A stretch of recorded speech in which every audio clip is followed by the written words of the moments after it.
Bismillahirrahmanirrahim. Assalamualaikum warahmatullahi wabarakatuh.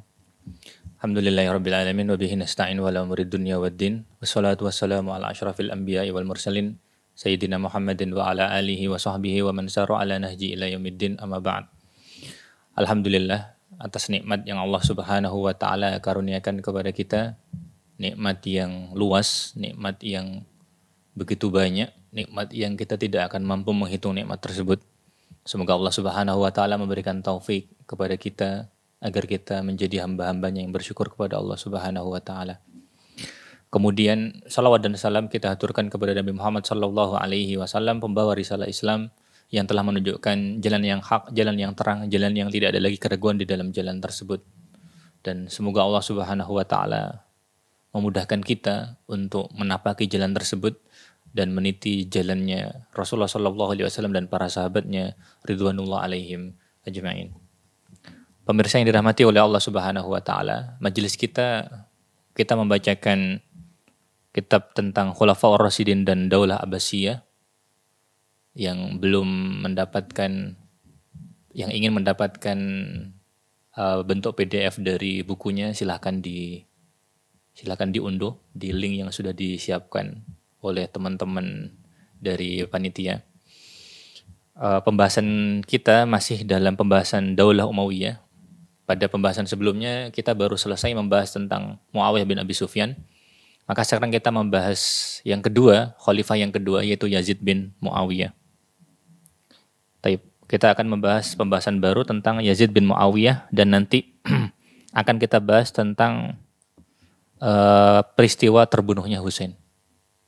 Nanti akan kita lanjutkan, kita mulai sedikit pembahasan tentang terbunuhnya Husain. Barangkali 2 kali pertemuan atau barangkali 3 kali pertemuan kita selesaikan tentang terbunuhnya Husain. Karena peristiwa ini peristiwa yang sangat penting, sangat berpengaruh dan mempengaruhi sikap kita kaitannya dengan akidah kita sebagai seorang muslim ya.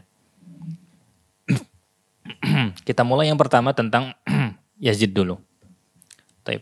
Kita mulai dari Yazid bin Muawiyah rahimahullah min sana sittin ila arba'a wa sittin. Jadi kita pada kesempatan kali ini akan membahas tentang Yazid bin Muawiyah. Di mana dia berkuasa menjabat sebagai khalifah dari tahun 60 dan hingga tahun 64 Hijriah. Tarjamatuhu, biografinya, huwa Yazid bin Muawiyah bin Abi Sufyan. Dia adalah Yazid bin Muawiyah bin Abi Sufyan. Sehingga dia adalah putranya Muawiyah bin Abi Sufyan, khalifah pertama dari Daulah Umayyah. Yazid ini diberi nama Yazid dari nama saudara tirinya Muawiyah, yaitu Yazid bin Abi Sufyan. Di mana Yazid bin Abi Sufyan termasuk sahabat yang mulia, dan menurut Ibnu Taimiyah rahimahullah bahkan Yazid ini lebih mulia daripada Muawiyah. Sebagaimana disebutkan di dalam Majmu' Fatawa. Yazid ini juga Amirul Mukminin, dan ini penegasan bahwa dia adalah Amirul Mukminin. Dia diakui bahwasanya dia khalifah yang berdaulat. Diakui sebagai khalifah yang berdaulat. Hal ini penting untuk menunjukkan bahwa dia memiliki kekuasaan. Dan dia misalkan bukan memberontak dan seterusnya, tidak. Sehingga dia punya kekuasaan dan dia dianggap sebagai khalifah, sebagai Amirul Mukminin. Kemudian wa yuqanna bi Abil Khalid Al-Umawi. Dia diberikan kunyahnya adalah Abu Khalid. Karena nanti ada anaknya namanya Khalid bin Yazid. Sehingga kunyahnya dengan Abu Khalid ini adalah dari salah satu nama putranya namanya Khalid bin Yazid. Kemudian ulida sana khams wa ishrina minal hijrah. Dia lahir tahun 25 Hijriah. Lahir tahun 25 Hijriah berarti dia otomatis tidak bertemu Rasulullah sallallahu alaihi wasallam. Karena Rasulullah sallallahu alaihi wasallam wafat tahun 11. Dia lahir tahun 25. Sehingga Yazid ini lahir pada masa kekhalifahannya Utsman bin Affan. Utsman bin Affan menjabat sebagai khalifah dari tahun 13 Hijriah dari tahun 23 Hijriah hingga tahun 35 Hijriah. Sehingga Yazid yang lahir tahun 25 berarti lahir pada masa kekhalifahannya Utsman bin Affan radhiyallahu anhu. Kemudian wabu'i alahu biwilayatil ahdi fi hayati abihi bi ayyakunal khalifah min ba'dihi. Dan dia dibaiat sebagai putra mahkota wilayatul ahdi fi hayati abihi ketika ayahnya masih hidup bi ayyakunal khalifah min ba'dihi untuk menjadi penggantinya nanti ketika Muawiyah nanti meninggal. Nah, diangkat sebagai wilayatul ahdi. Wilayatul ahdi berarti wilayah al-ahd. Orangnya namanya adalah waliyul ahdi. Kalau bahasa kita itu putra mahkota. Orang yang nanti akan menggantikan ayahnya sebagai penguasa. Insya Allah dia Yazid ini diangkat, dibaiat sebagai putra mahkota itu nanti setelah wafatnya Sa'ad bin Abi Waqqas. Insya Allah wafatnya Sa'ad bin Abi Waqqas itu sekitar tahun 53 Hijriah. Jadi setelah itu kemudian Yazid dibaiat. Sebagaimana disebutkan oleh Dr. Muhammad bin Razzan Asy-Syaibani rahimahullah di dalam kitabnya tentang Mu'aradhah fi ahdi Yazid. Jadi Dr. Razzan Asy-Syaibani ini menuliskan tentang perlawanan yang terjadi pada masanya Yazid bin Muawiyah, dan karya beliau adalah tesis beliau di Jami'ah Islamiyah, lalu kemudian dicetak, dan sepanjang pengetahuan kita beliau masih menjadi salah satu dosen di Jami'ah Islamiyah. Jadi beliau menyebutkan bahwa Syekh Muhammad bin Razzan Asy-Syaibani ini menyebutkan bahwa Yazid itu dibaiat setelah Sa'ad bin Abi Waqqas meninggal, di mana meninggalnya kurang lebih sekitar tahun 53. Dan kita tahu bahwa Sa'ad bin Abi Waqqas itu adalah orang terakhir dari Asyrah Mubasysyirina bil Jannah yang paling terakhir sekali meninggal. Jadi Asyrah Mubasysyirina bil Jannah itu kan ada 10 ya. 10 orang yang dijamin masuk surga itu ada 10. Yang terakhir meninggal adalah Sa'ad bin Abi Waqqas. Meninggalnya diperkirakan sekitar tahun 53 Hijriah. Nah, setelah itu, setelah meninggalnya Sa'ad bin Abi Waqqas itu baru kemudian Yazid dibaiat menjadi putra mahkota. Kemudian wa istamarat wilayatuhu hatta tufiya rahimahullah. Jadi dia berkuasa dari sejak wafatnya ayahnya Muawiyah bin Abi Sufyan hatta tufiya rahimahullah, sampai kemudian dia sendiri meninggal. Fi Rabi' Asyar min Rabi'il Awal sana arba'a wa sittin min Hijratil Mustafa sallallahu alaihi wasallam. Jadi dia diangkat sebagai khalifah dari wafatnya ayahnya Muawiyah bin Abi Sufyan sampai kemudian dia sendiri meninggal pada tanggal 14 Rabiul Awal tahun 764 Hijriah. Jadi dia berkuasa kurang lebih sekitar 4 tahun ya. Muawiyah itu kalau tidak salah wafatnya bulan Rajab, pertengahan bulan Rajab tahun 60. Sedangkan siapa namanya Muawiyah, Yazid ini anaknya wafatnya itu pada bulan Rabiul Awal. Barangkali tidak sampai 4 tahun ya. Hampir 4 tahun.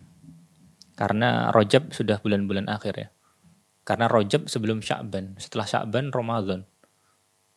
Ramadan sendiri kemudian bulan ke-10. Sya'ban bulan ke-9. Rajab bulan ke-8. Sedangkan Rabiul Awal sebelumnya. Karena bulan Rabiul Awal bulan yang Muharram, Safar, Rabiul Awal. Jadi Muharram Rabiul Awal bulan ketiga ya. Muharram bulan ketiga, sehingga masa kekuasaannya Yazid diperkirakan sekitar 3 tahun lebih, tidak sampai 4 tahun. Allah alam. Kemudian karena awwalu man ghaza Konstantiniyah sanah 49 lil hijrah fi ahdi walidihi Muawiyah. Jadi Yazid adalah orang pertama yang memerangi Konstantinia. Yazid sekali lagi adalah orang pertama yang memerangi Konstantinia, Konstantinopel, Istanbul sekarang. Ketika Istanbul, belum namanya Istanbul, namanya masih Konstantinopel. Ketika itu Konstantinopel masih dikuasai oleh orang Romawi Timur. Sekali lagi, ketika itu Konstantinopel masih dikuasai orang Romawi Timur, kadang disebut dengan Bizantin. Taib. Dan usaha itu, pengepungan Konstantinopel terjadi pada sana tis'a arba'in lil hijrah, pada tahun 49 Hijriah, pada masa kekuasaan ayahnya Muawiyah bin Abi Sufyan. Sehingga dia memiliki keutamaan dalam hal ini. Pada waktu itu, Yazid ini ketika itu umurnya masih muda ketika dia ditunjuk sebagai panglima pasukan yang ke Konstantinopel ini tadi. Karena pengepungan ini diperkirakan tahun 49. Sedangkan dia lahir tahun 25. Sehingga dia menjadi panglima pada masa itu dalam usia sekitar 24 tahun ya. Masih cukup muda, sangat muda bahkan.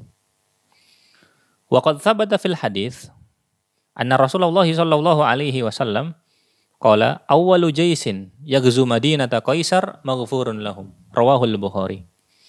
Dalam hadis disebutkan bahwa awwalu jaisin yaghzu madinata Qaisar maghfurun lahum. Katanya Rasulullah sallallahu alaihi wasallam dalam hadis sahih diriwayatkan oleh Imam Bukhari, Rasulullah sallallahu alaihi wasallam bersabda, tentara pertama yang menyerang, yang menyerbu kotanya Kaisar, yaitu Konstantinopel, maghfurun lahu, maka dosanya akan diampuni. Dan Yazid adalah panglima pasukan tersebut. Dan Yazid adalah panglima pasukan tersebut. Sehingga dia masuk dalam keutamaan hadis Rasulullah Shallallahu Alaihi Wasallam ini. Dan ini termasuk keutamaannya. Dan ini termasuk jasa baiknya dia ya. Sehingga ini prestasi dia. Prestasi dia. Dan ini sungguh suatu hal yang luar biasa ya. Karena tidak semua orang otomatis mendapatkan kesempatan seperti ini. Kemudian, wa kana rahimahullah kariman. Jadi Yazid memiliki sifat yang karim. Sifat yang pemurah ya. Terkadang karim itu juga diartikan dengan dermawan ya. Diartikan dengan dermawan. Dalam artian tidak pelit. Mudah untuk berinfak. Mudah untuk bersedekah. Kemudian di antara sifat lainnya adalah yang menonjol haliman. Dia itu memiliki sifat khilm. Sifat khilm itu sifat yang melekat pada orang-orang dari Bani Umayyah secara umum. Dalam riwayat yang sahih insyaallah diriwayatkan oleh Ibnu Abi Syaibah dalam Musannaf dan yang lainnya, Ali bin Abi Thalib radhiyallahu taala anhu pernah mengatakan, auzanuna ahlaman ikhwanuna Bani Umayyah. Orang yang paling banyak, paling berat khilmnya, yang paling menonjol sifat khilmnya, itu adalah saudara-saudara kami dari Bani Umayyah. Sebagaimana pembahasan sebelumnya tentang Muawiyah bin Abi Sufyan, kita tahu bahwa salah satu sifat yang menonjol dari Muawiyah bin Abi Sufyan adalah sifat hilm ini tadi. Dan putranya Yazid itu juga memiliki sifat tersebut. Apa itu sifat hilm? Banyak para ulama berbeda pendapat tentang definisi dari sifat hilm ini. Kita sebutkan salah satunya saja. Jadi hilm itu kurang lebih maknanya adalah kemampuan seseorang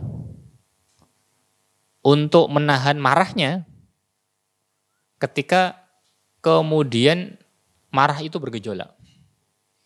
Sekali lagi, sifat hilm itu kurang lebih kemampuan seseorang untuk menahan marah ketika marah sendiri itu bergejolak. Itu kurang lebih sifat hilm. Dan ini sifat yang luar biasa ya, dan membutuhkan latihan. Dan Muawiyah pernah menyebutkan, sebagaimana diriwayatkan oleh Ibnu Sa'ad dalam Tabaqat, dan sanadnya sahih atau hasan insyaallah, Muawiyah pernah mengatakan, innamal khilm bitajribah. Sesungguhnya khilm itu didapatkan dengan pengalaman. Dan butuh perjuangan ya untuk mendapatkan sifat yang mulia ini tadi. Fasihan, Yazid ini seorang yang fasih. Para ulama menyebutkan Yazid ini orang yang fasih karena ibunya dia namanya Maisun bintu Baghdal. Dia diceraikan oleh Muawiyah bin Abi Sufyan ketika Yazid masih kecil. Ketika diceraikan, ayahnya yang tinggal di Damaskus, setelah ibunya tadi, Maisun tadi diceraikan, Maisun kemudian kembali ke kampungnya dan tinggal bersama orang-orang Arab kampung di pedesaan. Hal itu yang menjadikan Yazid menjadi orang yang fasih. Karena bahasanya itu kemudian terjaga dari bahasa yang biasa tersebar di kota. Kalau kita perpanjang masalah, hal ini itu mirip dengan usaha banyaknya orang Arab untuk menyusukan anaknya kepada orang wanita-wanita di kampung. Sebagaimana misalkan kisahnya Rasulullah SAW dengan Halimah, itu sangat masyhur sekali. Salah satunya untuk menjaga lisan mereka dari rusaknya bahasa di kota. Sehingga ketika di kampung otomatis relatif terjaga ya. Sehingga itu salah satu sebab kenapa Yazid menjadi orang yang fasih. Kemudian salah satu sifat yang menonjol adalah syuja'an. Dia pemberani. Dan ini misalkan nampak dalam perang tadi. Karena tidak ada keterangan yang menunjukkan keburukan Yazid kaitannya dengan keberaniannya dalam perang tersebut. Sehingga dia dikenal sebagai seseorang yang pemberani. Husnul ra'yi fil mulk. Salah satu sifatnya yang menonjol adalah husnul ra'yi fil mulk. Pendapatnya itu baik ketika berkuasa. Jadi ketika berkuasa dia punya kebijakan yang baik, punya sikap yang baik, punya pendapat yang baik. Walakinnahu lam yakun ma'suman 'anil khata' wal ma'siyat. Tetapi ketika secara umum dia itu dikenal kebijakannya baik, dia bukan orang yang maksum. Dia bukan orang yang kemudian terbebas dari kekeliruan dan juga kemaksiatan. Karena dia bukan seorang nabi yang maksum, terjaga dari dosa. Tetapi dia bisa jadi terjatuh dalam kekeliruan, terjatuh dalam maksiat, wa ittiba'i syahawatin nafs fi ba'dil ahyan afallahu anna wa anhu. Tapi dia tidak terlepas dari kekeliruan, tidak terlepas dari maksiat, tidak terlepas dari terkadang mengikuti syahwat hawa nafsu. Semoga Allah Subhanahu wa taala mengampuni kita semuanya dan mengampuni dia. Selanjutnya, waqad waradat ahaditsun katsirah wa riwayatun wa qasasun fi sabbi Yazid wa tashwihi siratihi. Jadi banyak terdapat hadis-hadis, banyak terdapat riwayat-riwayat, banyak terdapat cerita-cerita yang mencela Yazid, yang mengecam Yazid, yang menjelek-jelekkan Yazid, wa tashwihi siratihi, dan kemudian memburuk-burukkan biografinya, menjelekkan namanya, menjatuhkan namanya, mencemarkan nama baiknya. Bagaimana status dari hal-hal tersebut? Mu'adzamuha min kadzibir Rafidhah. Mayoritasnya kedustaan Rafidhah. Mayoritas celaan, mayoritas perkataan, mayoritas kemudian hadis-hadis yang palsu yang dinisbatkan untuk mengecam, menjelekkan, mencemarkan nama baiknya Yazid, mayoritasnya adalah kedustaan Rafidhah. Wadasa isihim, dan juga desas-desus mereka, tipu daya mereka saja. Likhidihim ala Bani Umayyah wa ala aktsari sahabat radhiyallahu anhum. Kedengkian mereka terhadap Bani Umayyah. Karena karena kedengkian mereka terhadap Bani Umayyah, maka Yazid yang berasal dari Bani Umayyah, termasuk penguasa Bani Umayyah, otomatis kemudian menjadi sasaran tembak. Menjadi sasaran tembak. Di mana kedengkiannya orang Rafidhah bukan hanya kepada Bani Umayyah, tetapi juga kepada mayoritas dari sahabat ridwanullah alaihim ajmain. Karena kita tahu Rafidhah itu mengkafirkan mayoritas sahabat yang kemudian mereka percaya dari sahabat hanya sedikit saja, tergantung riwayat yang ada ya. Ada yang mengatakan 4 kalau tidak salah, ada yang 5, ada yang kemudian mengatakan cuma 11 atau 12 itu. Terdapat beberapa periwayatan tentang yang tidak dikafirkan oleh Rafidhah ya. Karena itu mazhab mereka terhadap sahabat, sikap mereka terhadap sahabat itu mengerikan. Karena mereka mencela sahabat. Bahkan mereka mengkafirkan sahabat, mengkafirkan banyak sahabat. Dan mereka misalkan mengkafirkan Abu Bakar dan Umar. Syekh Muhammad bin Abdul Wahhab rahimahullah, kalau tidak salah dalam Ar-Radd 'ala Rafidhah, beliau menyebutkan bahwa barang siapa mencela sahabat yang keutamaannya itu mutawatir, keutamaannya itu kemudian diriwayatkan dari riwayat yang banyak, yang mustahil kemudian para perawinya berdusta, kalau sudah diriwayatkan dengan riwayat yang mutawatir keutamaannya, maka mencelanya itu kafir, dihukumi kafir. Sehingga mengerikan. Karena itu mereka dihukumi kafir jika sudah mencela Abu Bakar dan Umar. Mencela Aisyah juga. Karena keutamaan mereka mutawatir. Sehingga ini sikap yang buruk ya. Sikap yang buruk. Mencela para sahabat, sikap yang buruk. Sangat buruk. Dan mencela para sahabat sama saja dengan kemudian menyakiti Rasulullah SAW. Wadasa isihim, mohon maaf. Dan juga kemudian mereka itu dengki terhadap Bani Umayyah. Dengki terhadap Bani Umayyah karena Bani Umayyah dianggap sebagai musuhnya Ali yang mereka muliakan sekali. Karena Muawiyah bin Abi Sufyan berasal dari Bani Umayyah. Sehingga segala hal yang berkaitan dengan Bani Umayyah otomatis mereka benci. Dan memang kemudian mereka membenci Daulah Umayyah dan menjadi musuh dari Daulah Umayyah. Dan mereka nanti tidak henti-hentinya berusaha menggerogoti, berusaha menumbangkan Daulah Umayyah. Karena itu banyak sekali kekeliruan sejarah, banyak terjadi penyelewengan sejarah terhadap sejarah mereka. Itu banyak dipicu oleh orang-orang Rafidhah. Banyak dipicu oleh orang-orang Rafidhah.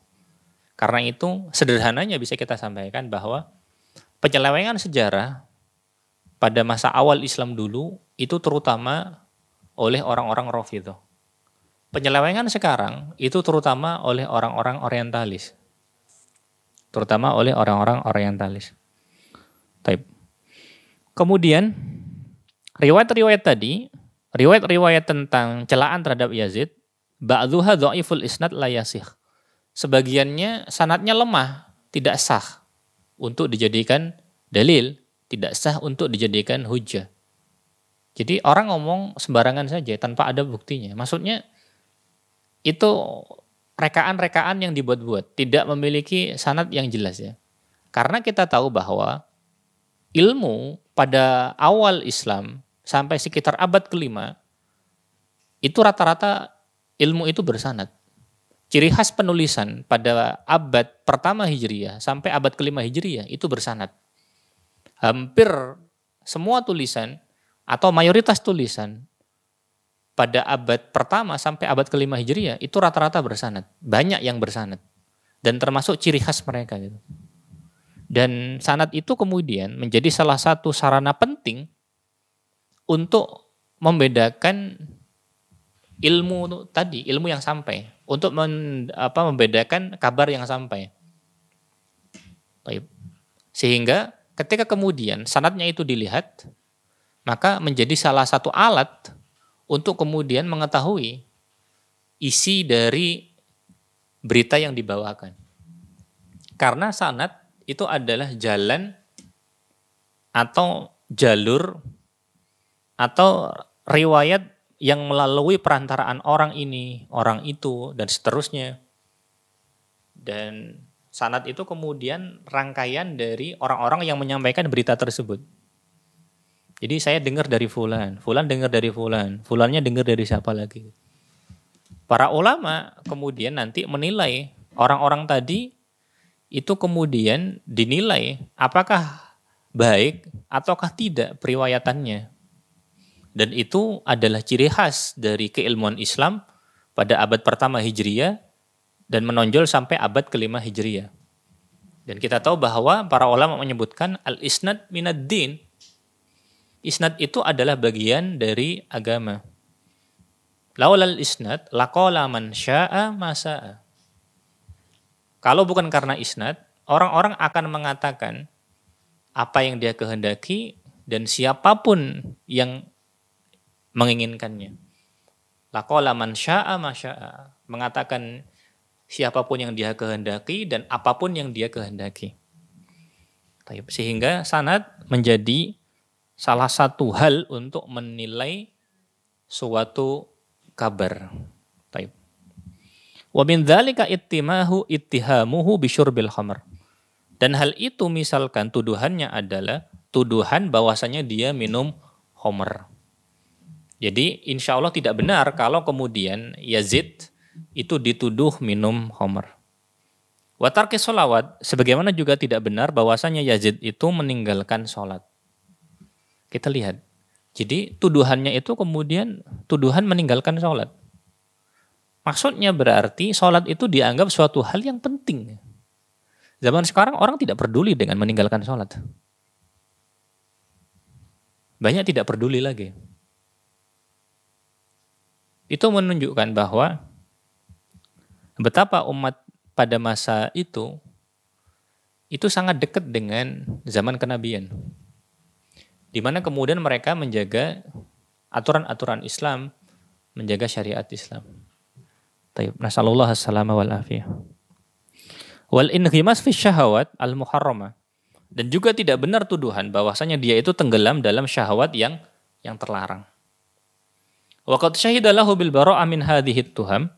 Dan orang yang bersaksi bahwasanya dia tidak bertanggung jawab atas tuduhan-tuduhan ini, orang yang kemudian bersaksi bahwasanya Yazid tidak terbukti melakukan tuduhan-tuduhan tersebut, yang bersaksi adalah Muhammad bin Ali bin Abi Thalib, Ibnul Hanafiyah.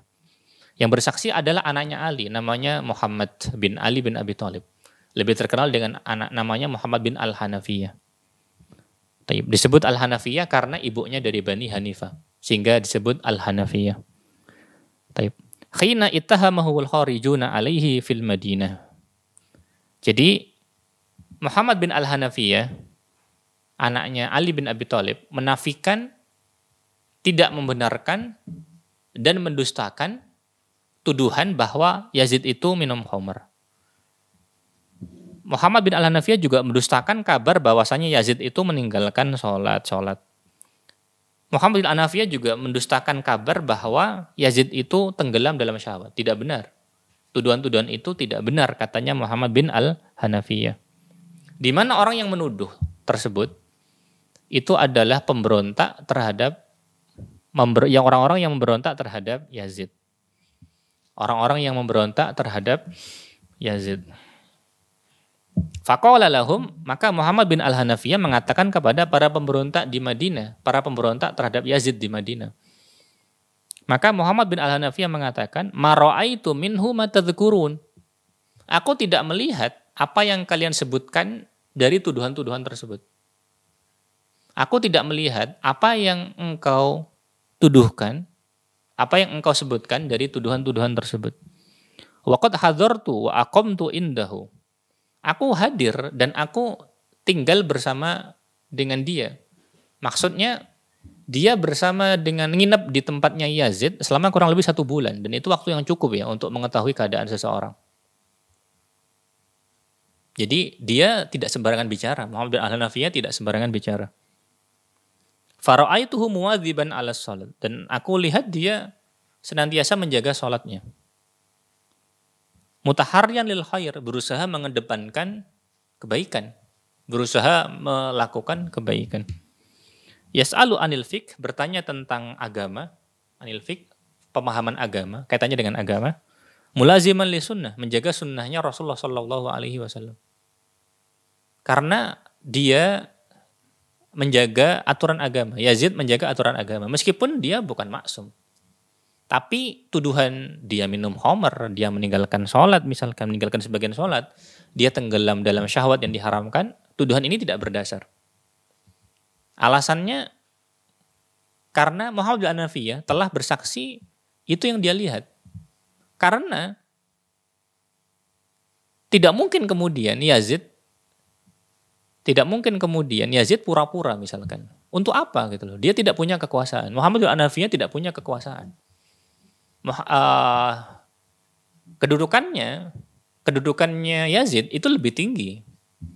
Kedudukannya di dalam pemerintahan lebih tinggi gitu. Untuk apa kemudian menarik simpati orang gitu? Orang kalau cari muka, mohon maaf ya. Orang kalau cari muka, itu kan cari muka kepada orang yang lebih tinggi. Nah ini tidak lebih tinggi. Untuk apa kemudian Yazid cari muka gitu? Sehingga kecil kemungkinannya Yazid kemudian melakukan hal-hal yang dituduhkan tersebut.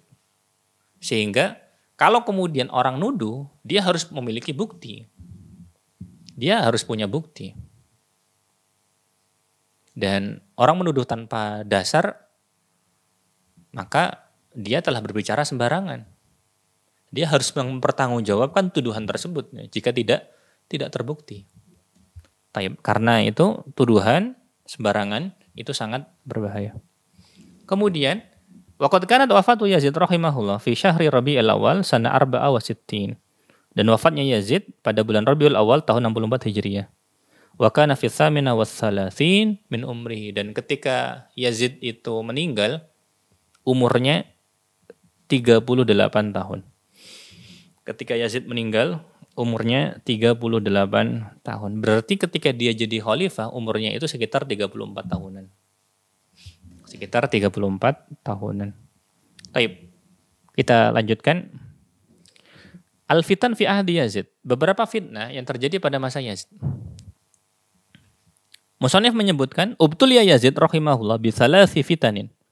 Yazid itu ketika dia berkuasa, dia diuji dengan 3 fitnah, dengan 3 peristiwa. Qamat fi ahdihi, yang terjadi pada masanya. Ishtaghallaha al-hakiduna min ar-Rafidhah wa ghairihim fi tashwihi sum'atihi wa sum'ati Bani Umayyah. Di mana kemudian 3 peristiwa tersebut dimanfaatkan oleh orang Rafidhah, dimanfaatkan oleh orang-orang lain selain Rafidhah untuk mencemarkan nama baiknya Yazid. Dan juga untuk mencemarkan nama baiknya Bani Umayyah. Wa tajrihi ba'di sahabat, bahkan kemudian dimanfaatkan oleh orang Rafidhah dan orang lain selain Rafidhah untuk mencela sebagian sahabat. Untuk menjelekkan sebagian sahabat. Wahadil fitan hiya, fitnah ini yang 3 itu antaranya 1 khurujul Husain alaihi. Bagaimana kemudian Husain kemudian enggan untuk membaiat Yazid. Enggan untuk taat kepada Yazid. Sehingga kemudian nanti jadi fitnah, dan ini nanti yang akan kita bahas lebih detail. Baik. Kemudian khuruju ahlil Madinah alaihi wa naqdhihimul bai'ah. Bagaimana kemudian pemberontakannya penduduk Madinah terhadap Yazid, dan bagaimana kemudian penduduk Madinah itu membatalkan baiat. Jadi peristiwa yang kedua nanti pemberontakan orang Madinah. Pemberontakan orang Madinah. Jadi sebagian penduduk Madinah itu ada yang kemudian memberontak. Dan juga ketika mereka memberontak, otomatis mereka sebelumnya sudah mengakui Yazid sebagai khalifah. Dalam bahasa syar'inya sudah membaiat. Lalu kemudian mereka membatalkan baiat tersebut. Wa waq'atul Harrah, dan nanti konsekuensinya terjadi perang namanya perang Harrah. Di salah satu sisi dari kota Madinah. Kemudian peristiwa yang ketiga adalah khuruju Abdullah bin Zubair. Bagaimana Abdullah bin Zubair enggan untuk taat kepada Yazid. Taib. Wa khisaru Makkah. Dan kemudian nanti bagaimana Yazid karena Abdullah bin Zubair enggan untuk membayat, maka kemudian nanti Yazid mengirimkan pasukan untuk mengepung Abdullah bin Zubair di Makkah. Taib. Jadi tiga fitnah tersebut ya. Satu, bagaimana Husain nanti enggan untuk membayat Yazid dan nanti kemudian konsekuensinya panjang. Nanti kita bicarakan insya Allah. Lalu yang kedua adalah bagaimana kemudian sebagian penduduk Madinah itu memberontak. Kemudian ketika mereka memberontak, mereka itu yang sebelumnya sudah mengakui Yazid sebagai khalifah, mereka itu membatalkannya. Tidak lagi mengakui, enggan untuk mengakui. Bahasa syar'inya kemudian membatalkan baiat. Membatalkan pengakuan mereka akan kekhalifahannya Yazid. Akhirnya nanti terjadi namanya perang Harra. Harra ini nama salah satu tempat di Madinah. Perang itu terjadi di tempat tersebut, akhirnya disebut dengan nama Harra. Yang ketiga, bagaimana kemudian Abdullah bin Zubair itu enggan untuk taat kepada Yazid, di mana kemudian konsekuensinya nanti Yazid mengirimkan pasukan untuk mengepung Muawiyah. Untuk mengepung Abdullah bin Zubair, sehingga kemudian disebut dengan Khisaru Makkah, pengepungan kota Makkah, karena Abdullah bin Zubair nanti disebut dengan A'idul Haramain, orang yang berlindung di Haramain, atau A'idul bil Haram, orang yang berlindung di Haram, karena dia kemudian berlindung di Mekah, berlindung di tanah haram, yaitu di Mekah. Taib. Allahu a'lam bishawab. Sehingga secara umum bahwa Yazid ini memiliki beberapa keutamaan. Dan juga Yazid itu tidak terlepas dari kekurangan. Karena itu kita bersikap pertengahan ya. Karena khalifah yang semacam ini, penguasa yang seperti ini dalam panggung sejarah itu banyak ya. Sehingga kita kemudian mencintai kebaikan yang sudah dia lakukan, dan kita tidak menyukai kesalahan, kerusakan yang kemudian dia lakukan. Karena itu kita bersikap pertengahan. Kita tidak berlebihan, misalkan kemudian sampai melaknat, tidak tepat ya. Insya Allah tidak tepat. Begitu juga jangan sampai berlebihan mengatakan bahwa Yazid itu kemudian wali Allah misalkan. Maka itu juga berlebihan. Sehingga kita pertengahan. Apa yang baik dari dia, alhamdulillah kita mencintai kebaikan tersebut. Dan kalau ada kekeliruan, kita tidak suka dengan kekeliruan tersebut. Kita benci dengan kekeliruan tersebut. Sehingga kemudian kita tidak terjatuh ke dalam dua hal yang berlebihan. Karena itu Ibnu Taimiyah rahimahullah kemudian menyebutkan pembahasan khusus bagaimana kemudian dua pihak yang bertentangan dalam menyikapi Yazid. Satu pihak berlebihan dalam mencintai, satu pihak berlebihan dalam memusuhi sampai kemudian melaknat. Maka keduanya berlebihan. Karena itu yang pertengahan adalah orang seperti Yazid, banyak contohnya dalam panggung sejarah Islam. Karena itu kelebihan yang ada, ya kita menyukainya. Kekurangan yang ada, kita membenci kekurangan tersebut, membenci kesalahannya dan lain sebagainya. Taib, Allahu ta'ala alam bisawab. Mungkin itu yang bisa kita sampaikan.